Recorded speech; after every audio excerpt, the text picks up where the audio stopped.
আমি এতিয়া এই দিনত এইটো খেতি হয় বুলি আমি এইবাৰ প্ৰথম বহুত কষ্টৰ ওপৰত এইটো ধান খেতি কৰা হৈছে। কাৰণ এইটো এনেই মাটিবোৰ আমাৰ পৰি থাকে।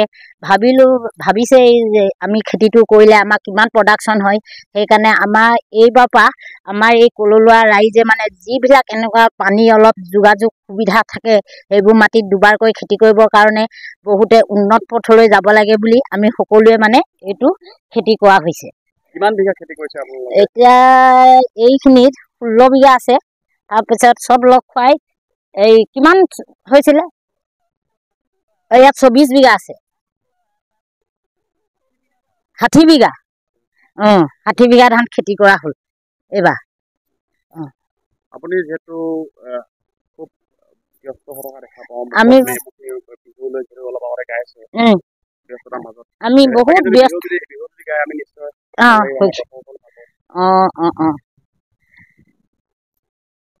সোণ বৰণৰ পকা পকা পকা ধাননি, অ মাদনী কাচিয়েও নাকাতে কৰে আমনি। হাল আছে মোৰ বাবলৈ, মাটি আছে ৰুবলৈ, তুমি হবা ৰোৱনী মইনো হম হালোৱা, আগে পাছে বুলাই যাম জহা বৰা কঠীয়া। মনলৈ অহা কথাটো আগৰ পৰাই আমি কৃষিৰ ওপৰতে ভিত্তি কৰি প্ৰায় চলোঁ। আমাৰ ফেমিলিবিলাক চব বা ইয়াৰ যিমানখিনি ওচৰ চুবুৰীয়া মানুহ আছে আমাৰ কৃষিৰ ওপৰতে নিৰ্ভৰ কৰি চলে। আৰু আমি সদায় এটা খেতিৰ ওপৰতে নিৰ্ভৰ কৰি চলোঁ। এইবাৰ আমি মই মনতে ভাবিলোঁ যে আমাৰ ব্যৱস্থাৰ ওপৰত নিৰ্ভৰ কৰে, এই খেতিটো পানীৰ ওপৰত নিৰ্ভৰ কৰে। যে যদি জলসিঞ্চনৰ ব্যৱস্থা থাকে এই খেতিটো আমাৰ এইবোৰ পথাৰত হ'ব নেকি, সেইটো এটা মই মনলৈ ভাৱ আনিলোঁ। আৰু বহুজনৰ পৰা তেনেকৈ মই উপদেশো লৈছিলোঁ যে তেওঁলোকে ক'লে যে হ'ব ইয়াতো ধান এইটো বড়ো খেতিটো ভাল হ'ব। তেওঁলোকৰ পৰা দিহা পৰামৰ্শ পাই মই ভাবিলোঁ যে আৰু উঠি অহা প্ৰজন্মবিলাকক মই এটা উৎসাহ উদ্দীপনা দিম বা এটা দিম বুলি ভাবি যদি মই কৰি দেখাওঁ তেওঁলোকে এইটো আদৰ্শ ল'ব আৰু ভৱিষ্যতলৈ কৰিব বুলি ভাবি মই এই খেতিটো এবাৰ আগবাঢ়িলোঁ। মই 60 বিঘা এইবাৰ হেৰি কৰিলোঁ। ইয়াত এইটো প্লটত মই 24 বিঘা, এইটো হ'ল 64 বিঘা, 46 বিঘা, এই দুটা প্লট কৰি কিনে মই খেতি কৰিলোঁ। প্ৰডাকশ্যনটো ভবা ধৰণে খুব বেছিহে পালোঁ। মই যিমান ভাবিছিলোঁ তাতকৈ বেছি প্ৰডাকশ্যনে পাইছোঁ। প্ৰথম অৱস্থাত মই ভাবিছিলোঁ নেপাম নেকি, তাৰ পাছলৈ দেখিলোঁ এতিয়া গুটি হ'ব সময়ত মই যিটো প্ৰডাকশ্যন, সুন্দৰ প্ৰডাকশ্যন পালোঁ মই।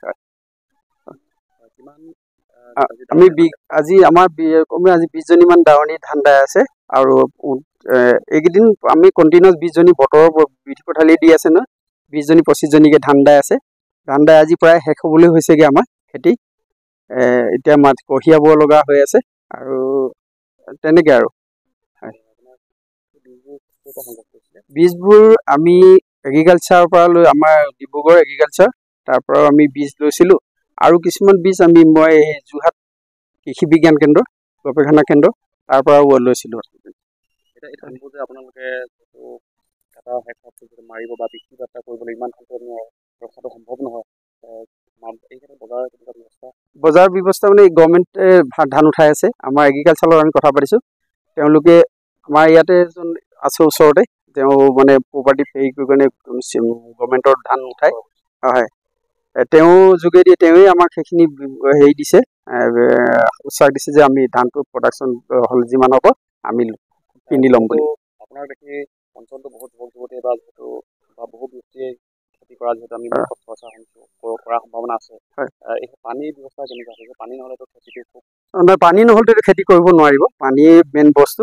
পানীটো আমাৰ সেই খৰালি দিনত আমাৰ পানীৰ অভাৱ হয়, ইয়াত শুকাই যায় পথাৰ। এতিয়া আমি জলসিঞ্চন ব্যৱস্থা পালোঁ, খুব সুন্দৰ জলসিঞ্চন ব্যৱস্থা পালোঁ।